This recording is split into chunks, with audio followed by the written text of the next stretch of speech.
আসসালামু আলাইকুম সবাইকে। শুরু করছি বিষাদবৃক্ষ গল্পের পঞ্চম পর্ব। আজাদ গাড়ি নিয়ে এসে দেখলো বাড়ির সামনে বেশ লোকজন। সে ড্রাইভারকে গাড়ি সাইড করতে বলল। এই গাড়ি যাবে ঘাট পর্যন্ত, তারপরে বোট। সে সবার দিকে একবার তাকিয়ে সাইড কেটে ভেতরে গেল। আবহাওয়া গুমোট, গরমে ঘেমে নিয়ে একেকার সে। শার্টের কালার পেছনে ঠেলে খাটে গিয়ে বসল।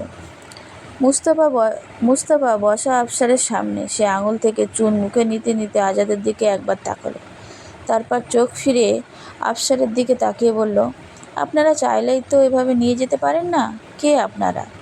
চেনা নেই জানা নেই, হঠাৎ করে হাজির। ভালো না মন্দ না তাও জানি না। দিনকালের যে অবস্থা, নিয়ে গিয়ে যে বেঁচে দেবে না তারই গ্যারেন্টি কি? মানলাম আত্মীয়, তো এতদিন কোথায় ছিলেন? আলী আফসার দীর্ঘশ্বাস ফেলল। তারা বেরিয়ে তখন এই লোক এসে হাজির। একা আসেনি, সাথে নিয়ে এসেছে এলাকার লোকজন। জাহিদ আমার খাতিরের মানুষ ছিল। আমি তার কাছে মেয়ের হাত চেয়েছিলাম। ঠিক আছে, সে হ্যাঁ না বলার সুযোগ পায় না। তবে যেহেতু মারা গেছে, আমাদেরও তো একটা দায়িত্ব আছে। উড়ে এসে এভাবে তো নিয়ে যেতে পারেন না। আফসারকে মারুফা সবই বলেছে। এর বখাটে ছেলে পেছনে লেগে গেছে। জাহিদ মারা যাবার পর মারুফা আন্তারাকে নিজের বাসায় নিয়ে যেতে চেয়েছিল। এরা দেয়নি। এদের এক কথা, কিছুদিন যাক, বাপের শোকটা একটু কমুক, তারপরে সবাই বসে দেখা যাবে কি করা যায়। এলাকার মেয়ে ছোট থেকে বড় হলো চোখের সামনে। তিন কুলেতে কেউ নাই, না থাক, তাই বলে ভেসে যেতে তো আর দিতে পারি না। এরকম হবে আফসার কিছুটা আগেই অনুমান করেছিল। তাই আন্তারাকে কাল জ্ঞান ফিরিয়ে আগে তার বাবার চিঠি দেখিয়েছে। তারপর বলেছে, এখানে তোমার অনেক বড় বিপদ বুবু, আশা করি তুমি বুঝবে। কিছু কিছু সময় এমন আসে, দুঃখকে সাইডে রেখে নিজের জন্য ভাবতে হয়। আমাদের এখন সেই সময়। এখন বলো, আমার সাথে যাবে? আন্তারা কিছুক্ষণ নিশ্চুপ তাকিয়ে থেকেছে। তারপর আস্তে আস্তে উপর নিচে মাথা নাড়িয়েছে। আফসারের তখন বড় একটা পাথর বুক থেকে নেমে গিয়েছে। সে শান্তিতে একটা শ্বাস ফেলে আবারও বলেছে, তুমি একটা গুহার ভেতরে আছো। সেখানে অজস্র হিংস্র সাপ, বিষাক্ত সাপে ভরপুর। সেখান থেকে তোমাকে বের করতে হলে শক্ত একটা দড়ি দরকার। আমার কাছে সেই দড়ি আছে। আমি সেটা বাড়িয়েই দিয়েছি। এখন তোমার পালা। তোমাকেও যে শক্ত করে ধরতে হবে বুবু। না ধরলে আমি টেনে তুলব কীভাবে? এখন বলো, ধরবে না? আন্তর এবার শুধু মাথা নাড়ল। তার সব কিছু এলোমেলো। জ্বর কিছুটা কমেছে, নামলে সব কিছু কেমন যেন ঘোলাটে। তবুও তার মনে পড়ল, এই যে দাদা শুভ্র পাঞ্জাবি পরা অচেনা লোক, তাকে বিশ্বাস করা যায়, ভরসা করা যায়। সে দড়িটা কিন্তু চোখে দেখা যায় না, হাত দিয়ে ধরা যায় না। সেটা ধরতে হয় ছোট্ট একটা শব্দ দিয়ে। এখন বলো, তুমি ধরতে রাজি? আন্তারা তাকিয়েই রইল। সে ঘুরিয়ে ফিরিয়ে কথা খুব একটা ধরতে পারেনি। তার এখনও পুরো মাথায় এলোমেলো, তাই কিছুই বুঝল না। আফসার বুঝল, বুঝে হালকা হাসল। এই মেয়ে দেখতেই শুধু আঞ্জুমের মতো, কেননা আঞ্জুম আগুনের মতো রূপের সাথে যেমন ছিল কঠিন, তেমনি ছিল বুদ্ধিমতী। সে হেসেই বলল, শব্দটা হলো কবুল বুবু। এর চেয়ে শক্ত দড়ি এই পৃথিবীতে দ্বিতীয় নেই। এই ছোট একটা শব্দ অচেনা অজানা দুটো মানুষকে এমনভাবে বাঁধে, কখনো কখনো তাকে ছিঁড়তে গেলে দুনিয়া ওলটপালট হয়ে যায়। এই দড়ি ছাড়া তোমাকে এখান থেকে আমি সহজে টেনে বের করতে পারবো না। এখন বলো, তুমি রাজি? আন্তারা এবার বুঝেই বলে মাথা নাড়তে পারল না। তবে তার চোখ থেকে টুকটুক করে পানি গড়িয়ে নামলো। তার বাবা বলতো, তোকে বিয়ে দেব না তারা, সারা জীবন আমার কাছে রাখবো। বিয়ে দিলে বাঁচবো কীভাবে বলতো? আমার কেউ আছে? তুই তো আমার সব কিছু। আর এই সব কিছু ফেলে সেই চলে গেল। আফসার আন্তারার মাথায় স্নেহের হাত রাখলো। অনেক অনেক দিন আগে এভাবে সে হাত রেখেছিল আরেকজনের মাথায়। আবার সেই সময়টা হুবহু ঘুরে এলো। আফসার মনে মনে দীর্ঘশ্বাস ফেলল। ছোট্ট জীবন, তবে এই ছোট্ট জীবনে আল্লাহ কত কিছু দেখায়। সে শ্বাস ফেলে কোমল সুরে বলল, একবার ভরসা করো বাবু। অনেক আগে ভরসার মর্যাদা না রাখতে পারলো, এবার আমি ঠিক রাখবো। আন্তারা কথার অর্থ এবারেও বুঝল না, তার বোঝার কথাও না। জাহিদ তার অতীতের কোনো ছায়া আন্তারের উপর পড়তে দেয়নি। তবে আন্তারা এটুকুই বুঝলো, এই পথ ছাড়া অন্য কোনো রাস্তা নেই। সে চোখের পানি মুছল না। সেই পানি ভরা টইটুম্বুর চোখ আর ভেসে যাওয়া গাল দিয়ে হালকা করে আবার মাথা নাড়ল।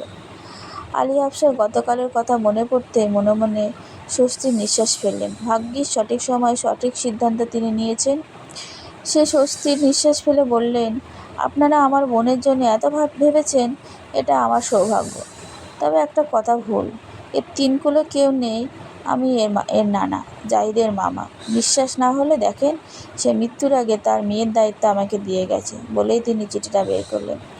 মুস্তফা সেই চিঠি দেখলো, দেখে নির্বিকারভাবে বললে, এটা নকলও হতে পারে। আমরা বিশ্বাস করিনি, রেজিস্ট্রি করাও না। থাকলে ভাবতাম ঠিক এখান থেকেই পাঠানো হয়েছে। তখন ইমরুল বলল, চাচা সত্য কথা বলছেন। জাহিদের সাথে ঘনিষ্ঠতার সম্পর্ক একমাত্র আমারই ছিল। সে নিজের হাতে আমাকে এই চিঠি দিয়েছে, আর আমি দিয়েছি খলিলকে। আমি জানতাম খলিলের এক বোনের বিয়ে সেই গ্রামে হয়েছে, তাই তাকে বলেছিলাম নিয়ে যেতে।